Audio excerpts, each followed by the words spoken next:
Hello student, इस video के माध्यम से इन्वेस्टमेंट अकाउंट चैप्टर की शुरुआत कर रहे हैं। पूरी वीडियो को देखना है।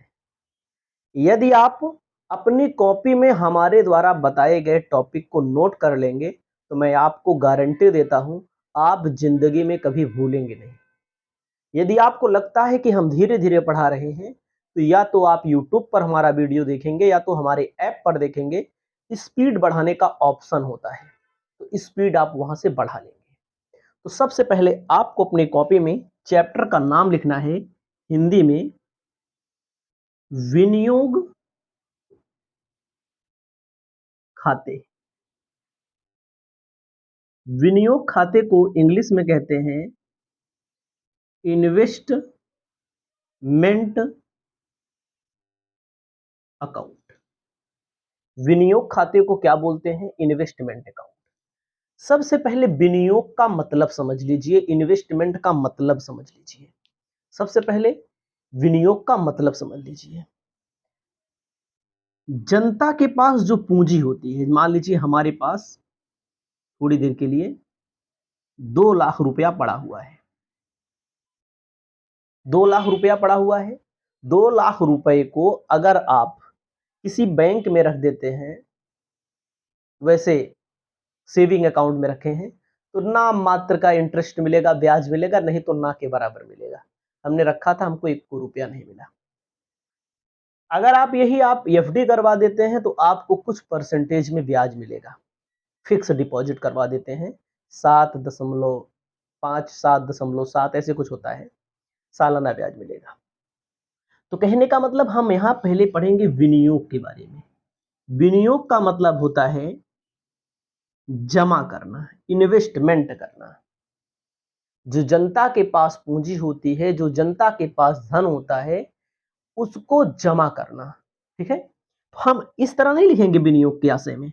आपको लिखना है सबसे पहले विनियोग।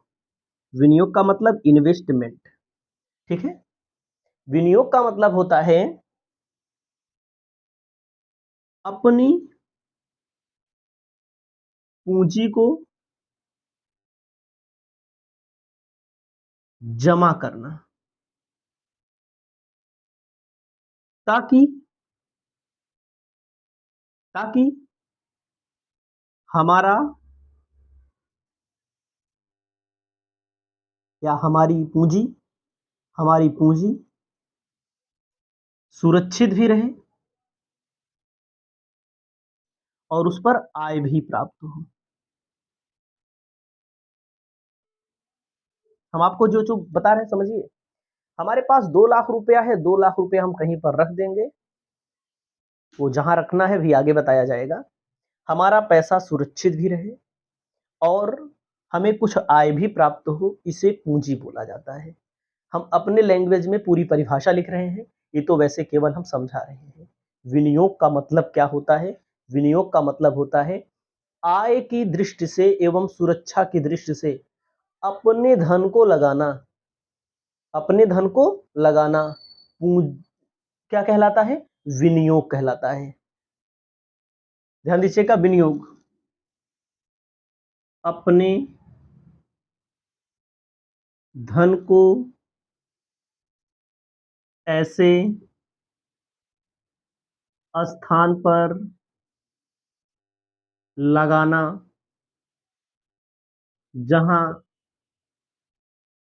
ब्याज भी प्राप्त हो।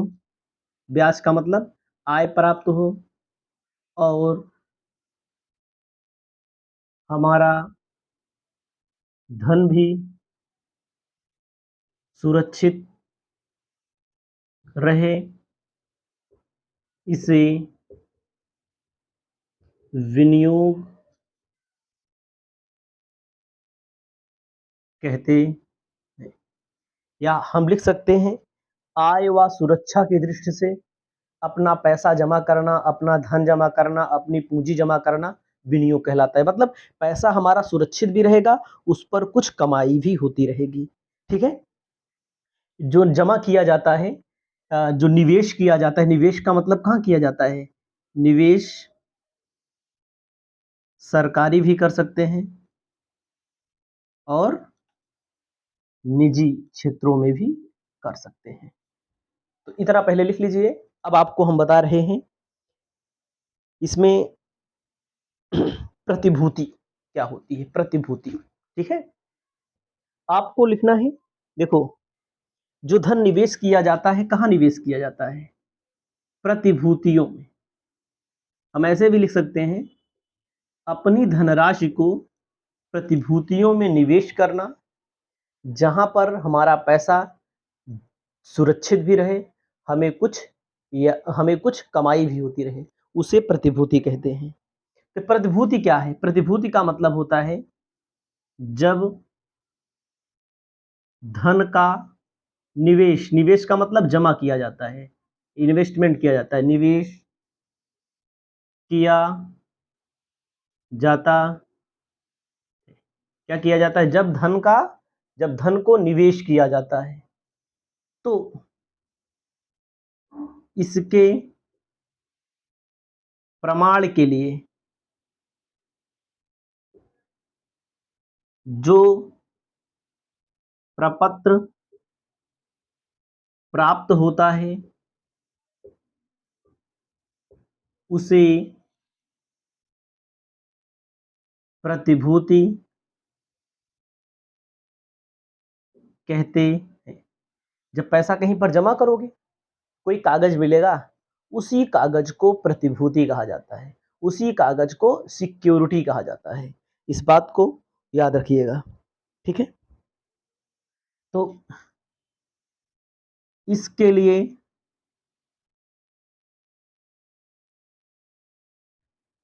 जो खाता बनाया जाता है उसे विनियोग खाता यानी कि इन्वेस्टमेंट अकाउंट कहते हैं।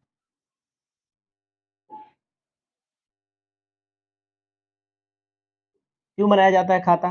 प्रतिभूतियों का लेन देन होता है, याद रखिएगा, प्रतिभूतियों के लेन देन के लिए जो खाता बनाया जाता है उसे इन्वेस्टमेंट अकाउंट कहते हैं। और अब आपको बताना चाहते हैं प्रतिभूतियों के प्रकार, ठीक है। प्रतिभूति किसे कहते हैं? क्या बोला मैंने? प्रतिभूतियों के प्रकार। कैसे होता है प्रतिभूतियों? प्रतिभूति पहले समझ लो, प्रतिभूति समझ लो थोड़ा से। प्रतिभूति का मतलब जैसे आप सुनते होंगे कंपनी में अंश खरीदा ना, हमारे पास से पैसा चला जाता है, हमको क्या मिलता है? कागज का टुकड़ा ही मिलता है, अंश प्रतिभूति हो गया। ऋण पत्र कंपनी निर्गमित करती है, कंपनी में लोग पैसा जमा करते हैं, तो ऋण पत्र क्या है? कागज का टुकड़ा होता है, जिसमें ऋण से संबंधित बातें लिखी होती हैं। बॉन्ड, ठीक है। तो कहने का मतलब प्रतिभूति, प्रतिभूति में क्या आता है? प्रतिभूतियों में अंश आता है, ऋण पत्र आता है, बॉन्ड आता है, ठीक है। तो लेकिन इसके प्रतिभूतियों के प्रकार में आप समझिएगा, अभी प्रकार ए प्रकार नहीं है। अंश, ऋण पत्र, बॉन्ड, ये क्या है? प्रतिभूति है, लोग जब पैसा जमा करते हैं जो मिलता है। तो सबसे पहले आपको लिखना है प्रतिभूतियों में केंद्र सरकार की प्रतिभूतियां। ये जो होता है केंद्र सरकार मतलब भारत सरकार द्वारा निर्गमित किया जाता है। जब सरकार को पैसे की जरूरत पड़ती है तो सरकार भी प्रतिभूतियों के जरिए पैसा ले लेती है, अपना सर्टिफिकेट जारी कर देती है। आपका पैसा सुरक्षित भी रहेगा वहां पर और आपको ब्याज भी मिलता रहेगा, ठीक है। उसके बाद राज्य सरकार की प्रतिभूतियां। राज्य सरकार मतलब स्टेट गवर्नमेंट। स्टेट गवर्नमेंट मतलब अगर आप बिहार से हैं तो बिहार स्टेट गवर्नमेंट भी जारी करती है, यूपी से है तो यूपी, दिल्ली के हैं तो दिल्ली, राजस्थान, मध्य प्रदेश, एमपी, चाहे जिस राष्ट्र के हैं वो राज्य के हैं, छत्तीसगढ़ चाहे जिस राज्य के हैं, तो ये राज्य सरकार द्वारा जारी किया जाता है, ठीक है। उसके बाद होता है स्थानीय प्रतिभूतियां। स्थानीय का मतलब होता है स्थानीय सरकार, लिख लीजिएगा, स्थानीय सरकार की प्रतिभूतियां। स्थानीय का मतलब नगर पालिका आपके यहाँ होता होगा, नगर निगम होता होगा, इसको बोलते हैं नगर पालिका, नगर निगम को स्थानीय सरकार। चौथा नंबर क्या है, ये होता है, ये दिया गया है गैर सरकारी। मतलब कि गैर सरकारी का मतलब होता है जिन पर सरकार का नियंत्रण ना हो, जैसे प्राइवेट कंपनी ना।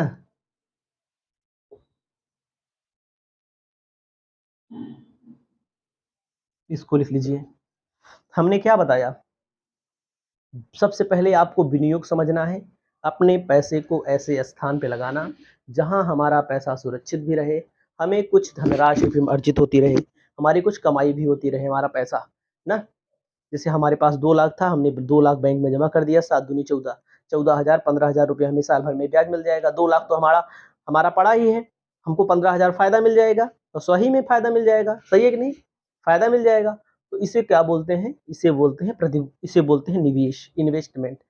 तो जब पैसा जमा करोगे तो आपको कागज मिलेगा, आजकल तो मोबाइल में ही सब आ जाता है, डिजिटल कागज। जब आप BOI, बैंक ऑफ इंडिया, किसी बैंक से करेंगे, हमारा तो बैंक ऑफ बड़ौदा में अकाउंट है, तो वहाँ हमने किया है, तो वहाँ पर हमको क्या मिला, मोबाइल से ही FD हो जाती है, मोबाइल से ही FD हो जाती है, मोबाइल से ही, ठीक है। आजकल प्रतिभूतियों को खरीद सकते हैं आप, इन्वेस्टमेंट कर सकते हैं।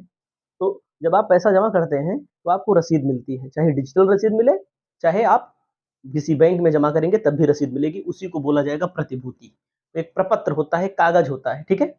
तो ये जो लेन देन होता है प्रतिभूतियों का, इन्वेस्टमेंट का, इसके लिए जो खाता बनाया जाता है उसको बोलते हैं विनियोग खाता। प्रतिभूति किसे बोलते हैं, जैसे किसी कंपनी में शेयर खरीद लोगे, किसी कंपनी में डिवेंचर खरीद लोगे, किसी कंपनी में बॉन्ड खरीद लोगे। प्रतिभूतियों के प्रकार में केंद्र सरकार जो निर्गमित करे, केंद्र सरकार मतलब भारत सरकार, राज्य का मतलब अलग अलग राज्य है, राज्यों के हिसाब से, स्थानीय का मतलब नगर पालिका, नगर निगम, जिला पंचायत, ये स्थानीय सरकार होती है, गाँव की सरकार होती है, गलियों की सरकार होती है, नगर निगमों की सरकार होती है। गैर सरकारी का मतलब जो गैर सरकारी कंपनियां, मतलब प्राइवेट कंपनियों द्वारा निर्गमित किया जाए, ठीक है। और आपको हम बताना चाहते हैं, अब इसमें बोला गया है कि अकाउंटिंग स्टैंडर्ड 13 के अनुसार निवेश को 2 भागों में वर्गीकृत किया गया है, वर्तमान निवेश और दीर्घकालीन निवेश। ध्यान दीजिएगा, बता दे रहे हैं, ये भी लिखना है। अकाउंटिंग स्टैंडर्ड 13 के अनुसार, 13 के अनुसार जो निवेश होता है, वर्तमान निवेश,